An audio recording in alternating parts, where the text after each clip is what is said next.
G'day everyone, it's Flemo and Tones back again. Beef It Up Australia. We're here to meet the maker, Matthew A. How are you, Matthew? Good, thanks. You too? Yeah, tell us about these wonderful animals behind us. Feeding time, mate. Why are they here? Feeding time. Putting on a show for us. This is feeding time. It's about 10 days, 12 days into our Brisbane show team. Yep. For our size to go to Brisbane show, and then off from Brisbane show to a multi-vendor sale that we're involved in with Santa Central, with Scott Ferguson, Wendy Ferguson family. And then these fellas will go after the show. They'll come back to Nobby, back to Scott and Wendy's Glen Oaks, and then they'll go on to the 14th of September 2022 into our crop on the multi-vendor sale. Yep. So to be sold as stud size and commercial size into the Santa Truda Society and the beef world to go on and keep producing red meat and keep filling our supermarket shelves. Beautiful. So for the people playing at home, these fellows here, they're all bulls. Yep. They're your breeding stock, aren't they? These your pride and joy, so to speak. Yeah, well, these are what we market on. These are our fellas that the actual Kilcock Santa stud actually produces. And where does that name come from? There's a bit of an interesting story behind that, I believe. Yeah, there is. About 32 years ago, Gabe Darley bought this place and was purchased this, and my father come to manage it 32 years ago, and they become best mates, and my father was very passionate with Santa Cruz cattle, and we always sort of had Santa bulls around us as kids, and there was always a Santa bull, whether it was a Santa bull was put over Jersey herds in the Bilkin herds, and or just a commercially bred Santa over some Angus cows or some Hereford cows. We always had a Santa bull around as a kid. And then the passion started with Gabe and his Santas, and then followed on to Mark, his son, and then myself. And so Mark and I, now Gabe has passed away about 10, 12 years ago, and my father kept the place going, and then we eventually started to fire the startup. So we had to make a big shift from merino sheep. This place was merino sheep. So we had a big shift into beef cattle. We always had beef cattle, and then we really got stuck into this beef job pretty serious. And then the stud come along in 2015, and we were kicking around what we're going to name this stud. And Gabe was an Irishman born in Kilcock, in part of Ireland. And so it was only fitting that we called the stud Kilcock Santa Cruz. Bloody hell. So got a little bit of history behind that. A bit of history there. Yeah. Well, red Brahman bull, short on cow, and a splash Africana. And we still get a little bit of skirt horn from our Africana. We still get. We traditionally want big, deep skin cattle, big ears, big humps, big long tongues. Thing to have big long tail. The big long tail's got to be long with a big boom. So when they're in Central Australia, Northern Australia, they can get buffalo fly off his shoulder. So we send other cattle out, British breeds out into that part of the world, and the buffalo fly kill them before the Mickeys do. Yeah, right. Because they haven't got a tail to swat that big buffalo fly off with. Since 2015, we've these fellas have sort of paid their way. We've seen some ordinary beef prices for about 50 years as a producer, and now we are just starting to sort of reap the rewards of staying in the game as a producer and as a breeder. Processors, everybody's still making money out of beef. Yep. What do you think the main shift has been in that in the last 50 years to bring us to today that it's sustainable? Oh, well, we've sort of breeders have we've had to be, especially in this country, we've always had to be, we've had to be very diverse in what we do. So we can't be just stuck on rely on one thing. So on top of our fodder production, our grain production, there was a bit of, over the 32-year journey, there was a bit of lamb production, there was wool production, there was a bit of beef production. But in the last sort of, what have we been? Since 2015, it's been nearly all beef. and we have just produced all our own fodder. We've worked out with the water, the way the water job's been in the last 10 years. It's sort of probably 20 years been absolutely disgraceful, and now we sort of might see a little bit of normality come back into our water program. So if we can get some little bit of what do you call it? You'd be looking for a little bit of balance where we could all get our It's a bit even. Yeah. really good playing field. We can see a lot more production in this area, because without water in this area, there's nothing, mate.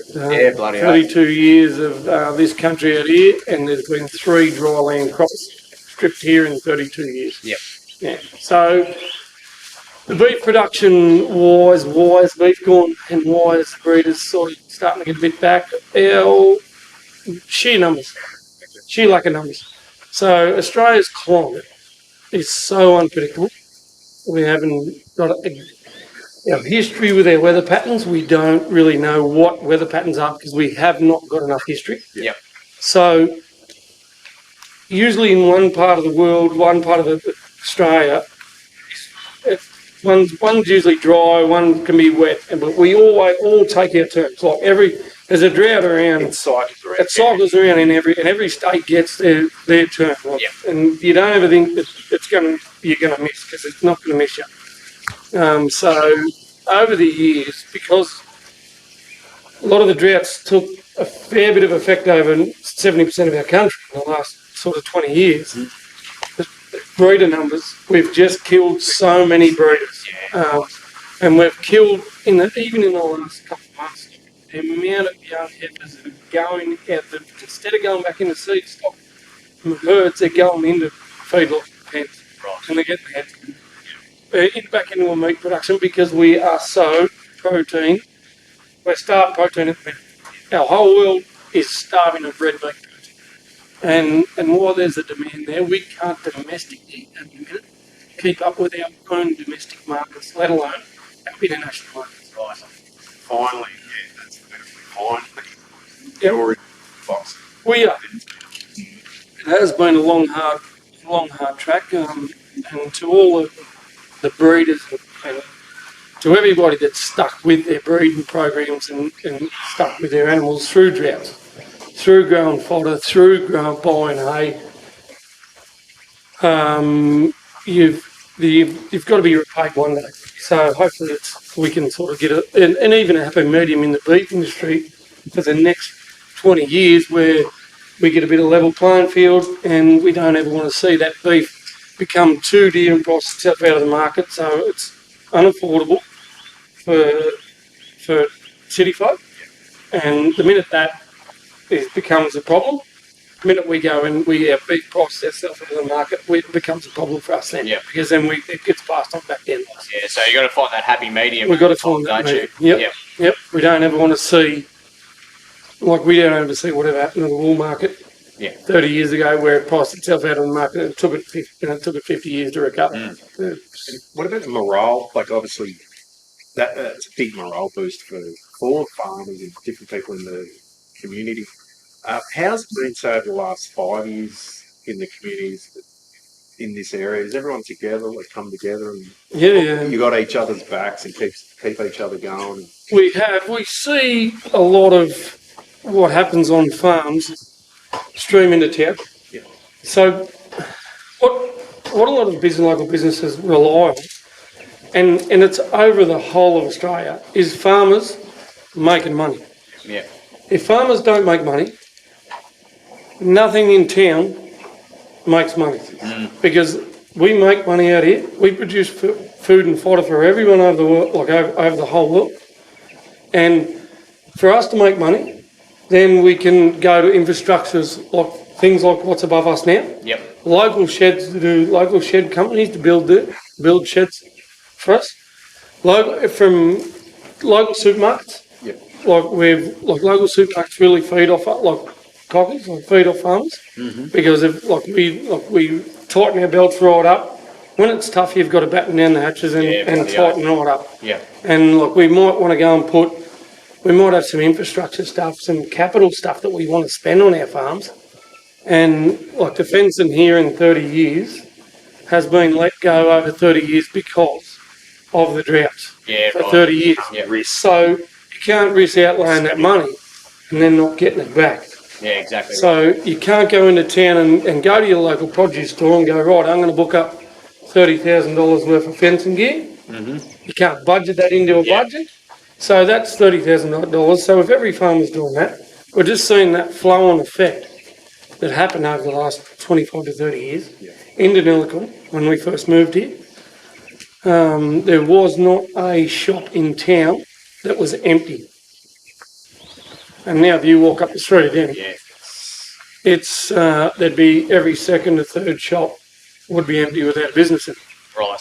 Now, that's been the flow-on effect from the rice mill. Yep. And everybody fighting for water, from all us guys in the whole community, and virtually all southern irrigators just fighting to get a bit of water to have our rice mill back up and going. At 90% would be just boost our town astronomically. We've lost our sale yards. Just because we've lost sheer numbers. We've got absolutely no sheer numbers left in. People over 30 years of drought out here sort of it's whittled everyone down. And the flow-on effect there is the businesses that rely on people coming from interstate and other regions to stay overnight and eat at the cafes, the restaurants and the roadhouses and those types of things. Yep, so. And we've seen them just disappear in the last 30 years. Like when we were on the bus, the school bus was the best one for us and one of the big ones for us. And when we were kids, there wasn't that you drive home for footy train. There wasn't a house on this road that didn't have a light on and a young family in it. And for the last 25 years, there has not been a young family in this area for over 25 years. Now, in the last 5 years, we've seen some investors come in, some young investors, as in young farming investors that have come from down south and have bought country around us. And I've moved home, so I have my family. There was only my mum and dad here on this place. And I've moved home, and my mum and dad have moved into town on the river. And I've now got a young fellow works for me. So we've never been able to have a person working because it's just been so tough to try and draw another wage out of it. So we've now at a point where we've got a young bloke, a 19-year-old young fellow working with us. So he lives on the farm. The Grimwade and Gordon boys are next door, and I'll keep them right up to the Gardner brothers, and they're big, and they are young fellas, like between 32 and 35-year-old young investors that have come into the business. Yep. And they've set up some pretty good, absolutely magnificent setups at where they are.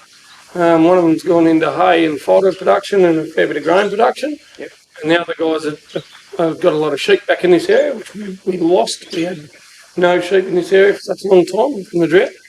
But they've really heavily gone into that again. And all the young families in the area, we would have at least 30 young families in our area now with heaps of little kids back on the school buses. Houses are full again. So starting to see some light at the end of the tunnel. 30 years on the other side. Almost a junior footy team. 50 years ago, the water used to be in this area from Berrigan right through Finley, like our southern irrigated basin. It's a massive food that was. It used to have, you have a parcel of land, right? Whether it be 5,000 acres or 500 acres, you had your parcel, you're entitled. You were only allowed so much rice grown per the however many acres you owned. So if you had 500 acres, you were only allowed 50 acres of rice. Yep. That used to be the deal. And everybody then got an income coming in the summer, off their merinos, off a little bit of beef, but a little bit of winter crop, but they had that rice coming in. And see, then they go and decommission the rice industry, right? Right. So it opens up for big investors. We've seen massive investors come out of the city. We've seen millions of acres of rice go in on every square inch of the place. And we've seen the place starting to trade water. Corporates start trading water. Then when corporates start trading water, politicians get in on trade and water. Yep. And when politicians get in trade and water, 30 years of my family going through droughts out here that my grandparents, my great-grandparents built, part of building this, all this Denny Buddha right back to the Karugan scheme, that they built all these channels to stop this country from going into drought. Well, our politicians took it off us and put us back in. It was a man-made drought here for a long time. Yep. And still is. Common sense is just Common sense is Common sense is that's gone. But it's like, oh, you built that. That's yours. Well, like you would go, your family has earned the right to water because it's not, these things aren't there without them. Like in common sense, but then again, yeah. You're saying 10 years there where your father was going out and picking up dead lambs because they were effectively aborted and walked away. That didn't have to happen. Didn't have to happen, mate. There was water going past our rivers, going through our systems. Yeah. Water was passing us all every day. And we couldn't grow a crop. We couldn't keep sheep alive because we couldn't get our water. But we still had to pay our water entitlement every year to receive nothing. Yeah. So it's, yeah, we may, with the pressure we've had on lately, we may see a little bit of balance in our water start to balance up a little bit. But I still believe it's like going to the shop and buying a box of beer, isn't it? Well, you pick up an empty box of beer. Yeah. You've got nothing in that box. Exactly. So you're paying for something that you don't even get. Nothing in it. There's nothing in it. It's just give us money for no reason. Yep. So at the end of the day, I hope we've got enough pressure on in the last couple of years, and we've seen a little bit of common sense come back into our water game. Yep. Where we can, where we don't ever want to see that what went on back then. We don't ever want to see it again. What can the people at home that are watching this, they do in regard? Everybody that can sit at home, if you're sitting in a city, town, when you purchase something, make sure that it's got the Australian triangle on it. Because it comes from a producer here in Australia, it's vital that we buy Australian produce. We produce the best produce, meat, fodder, fruit and vegetables in the world. So start buying that product. Just little things people can little do. Things. Yeah. Little things that people can do. And then realise that that manufacturing in Australia, I've got a couple of mates that have just started a big, massive pool. They build pools. And I was talking to a mate on Friday, and he'd been to China 54 times in the years of sourcing products, and he is now sourced into Sydney and sourced 6 or 8 companies where they're going to start manufacturing in Australia. So, Manufacture Australia, for everybody, just get behind Australian products, get behind Australian people for a start, and just be aware when you pick something up on the shelf in town. Just have a look look where it comes from. Bloody oath. Gratitude. Yep. Yeah. Yeah, that'd be great. Yeah. Where does it come from? Comes from most of us blokes out here, mate. That's where it comes from. I was pretty passionate about my country and pretty passionate about my breeding and where I come from, mate. So to keep this going is just it's the ultimate. It's got to be. Yeah, it's our main focus. Yeah. Beautiful. And that's about where we're at. Really? So we just spoke about our last 30 years. We're sort of seeing a regeneration of people moving back, especially young families and that type of stuff. How's that sort of changing the economy in these towns, especially in Denny and that type of thing, where you said it was full 30 years ago? And is it starting to flourish a little bit again slowly? Economically? Yeah, slowly we are. Slowly we are seeing a lot of rebuilding going on inside our sort of our area here between Denny, Hawkall, Moorman, Barham, Cordwell, sort of in the area. We are starting to see a little bit of progress. Like we're starting to get a lot more tourism back into the place. Coming slowly. COVID's been pretty tough, but it is coming very slowly. As a residential buyer in Deniliquin, there's still a pretty good market.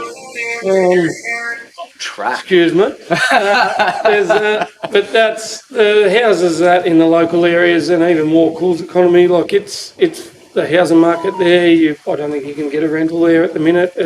We are starting to see it's slowly coming back. Yeah, we're sort of getting there to a stage where we really want to get this whole job going again and really see these country towns flourish again. And that's important. We're just on your farm alone. You've been able to put a young bloke on to work for you. Yep. If every farm around the area, all of a sudden you're slowly growing, and as they made it misses or something like that, it's the next generation of farmers coming about. And to keep all our little local schools going. Yeah. So that's probably the most important thing is them little local schools staying up and being viable, making sure they're viable enough to stay alive. So our little Bunaloo school, our little Walkall school, our Moolman schools, instead of all these kids having to spend 2 hours on a bus to go to a major centre, that people really don't understand that 2 hours on a bus is absolutely, it's dead time for kids, and kids don't need that. They need to be able to go to their local schools within 10, 15 minutes, jump on a bus, go to their local schools. They need to stay alive. We need to keep these alive at all costs. Yeah. It seems like it's going back to the old, like you say, there's families coming back in, so it's kind of a reset in the area in a lot of ways. And that's one big thing with the football team. So imagine Danny's usually got a good sort of... Yeah. But it's not locals usually in these towns now. In recent years, because they've got to get other people to come in. But building the structure, you've got kids in 10 years that are going to play football, you've recreated the whole... Yep, I'll get rid of that. That'll fix that up over there. Well, at the moment he brings back and... Who was that? No, that'll be my daughter. I don't know. Oh, right. Now, she would be on the school bus coming home and she'd be like, someone to be... Hour and a half. Yeah, no, she'd be just getting impatient and want someone to pick her up. And my wife, she'd be down there in a couple of minutes to pick her up. But beautiful. she'd be just letting us know that she's 15 k's out of town and not at the school bus yet. 17-year-old girl's like a bit of a headache, but she's a pretty good kid. Is she going to take over the farm at some point, or is there a different direction there? It probably. I really don't know which one of the kids will. One of them's pretty. Chloe's pretty much AI. Wants to go down the AI embryo transplant. That with that Brett, because we do such a lot of it here. She's sort of chucked her feelers out in that field a little bit. We don't know where she wants to go, but what she wants to do, she's an actual school captain in Deniliquin for 2022, so she goes into year 12 next year. Beautiful. Harry's 15, just about 15. Pretty serious motorbike rider, mad hunter, fisherman. Does he get that from the old man, does he? Oh, he gets a fair bit of it, yeah. And he's a bit of he's a good, like he's a tractor driver. He'll sit on and sow crops all day, all night. He likes the stock work. He'll do it with just because it needs to be done, and he doesn't find a great passion in it. And then Tom, little fella, he's 11, so he's sort of much, he loves his cattle, loves his stock, loves his animals, so whichever one. They won't be working here for a while. If they can go away and work for someone and then they can come back. Realise how good home is. Realise it, yeah. But they can't have me teaching them and then just roll into their next stage of life. They've got to go and experiment. They've got to experiment. Exactly, yeah. We've got to send them all. Have a look in some other communities around the area. Yep, help other communities. Yeah. Go outside and help. So I reckon that'll lead us to our last question that we ask everyone here. And what does community mean to you? Oh, well, community's our life. That's sort of our structure out here. Sort of based around all the committees between basketball, football, netball, even every little social committee that goes on in town. Without communities, this is the whole thing collapses. Yep. The whole of Australia collapses. Community spirit and community coming together, seen for years and years and years that is the motor of the rural lands out here. Yep. Is community spirit. Yep. And it means everything to us. Bloody oath. And if you just, and once you lose that community, like even that little community, each as one dies off, they don't come back. Yeah. So community is massive to us. Beautiful. We actually held our first on property sale here in May because of our sale yard being decommissioned and being sold off. So we hold our own on property commercial sale here. Yep. And we get Cancer Assist to do our local Cancer Assist to do our barbecue and helping us up. Yeah. And we donate to them guys. And then we usually hold a stock dog cattle dog trial. And then what we do then is rural mental health hits home pretty hard to me. So we have a day here where we have our stock dogs working, and then we donate to Black Dogs Society. So it just brings everyone off their farms, like older cockies, off their farm, through it up, to have a beer, watch a dog go around, have a chat. That's the most important thing. Have a chat, and just get them off their farm for the day. So That's bloody beautiful. Community is massive, guys. Yeah, and that's awesome that you get it. But it's also awesome that you've adapted. Yeah. Can't sell no more bottles, just do it here. Bringing everyone. Yeah, that's amazing. We bring our markets here. Yeah, and essentially, yes, it is to benefit us bringing our markets here, but it is also just bringing other people to come up. Our gates are open on that day in May every year. So, and you'll never know how much that means to one individual. Right. So one individual may walk in a year. Where can they get all on social media. So on our website. So on our website at Kilcock Centres, it's got everything on, all our contacts, all our and social media on Facebook. So I'm really big on Facebook with Kilcock Centres and online. Now I'm known that social media is probably one of the most powerful marketing tools that we can use. Bloody oath. And it does from marketing. It gets all the words across. Yeah. So you can find us at Kilcock Centres. Beautiful. Any more numbers there? Have a look. Have a look. Yeah. Watch the production. Watch it grow. It's only the start of something pretty big, I think. And that's about all I can tell you. Bloody oath. Matthew, thank you very much for having us. It's been fantastic. Pleasure to meet you. And check it out. Make sure you hit the website. Got a lot of fun here in May every year. Yep. Yeah. Bring the Bushman spray, I reckon. There's a few bloody flies getting about. Usually in May they're usually gone. It's too cold for them buggers. Yeah. But again, keep your community strong, look after your own, and make sure you've got your arm around someone, because you never know when you're going to need it, and it all goes back and forth. Thanks again, Matthew. Great to see you all from Tones and Flemo. Catch you soon. See ya. See ya.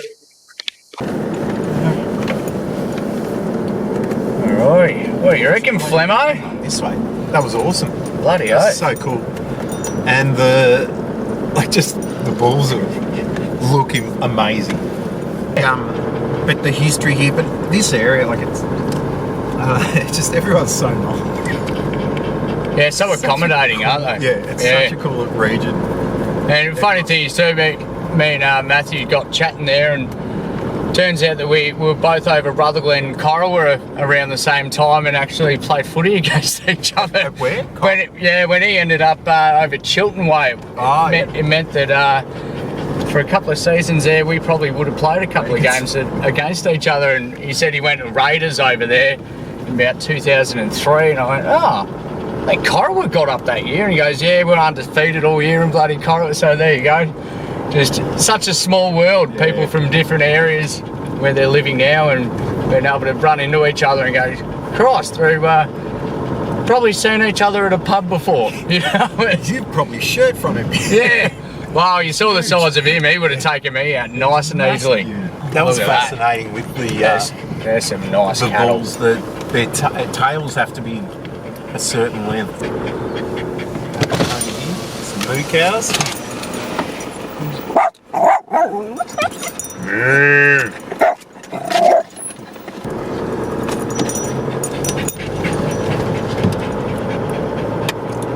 It's also awesome to speak to someone who's passionate about what they're into. He's just passionate about the whole area, wasn't he? About the whole life. He's grown up here. He's passionate about the people who live here, his community here, his town. You know, animals. It's just absolutely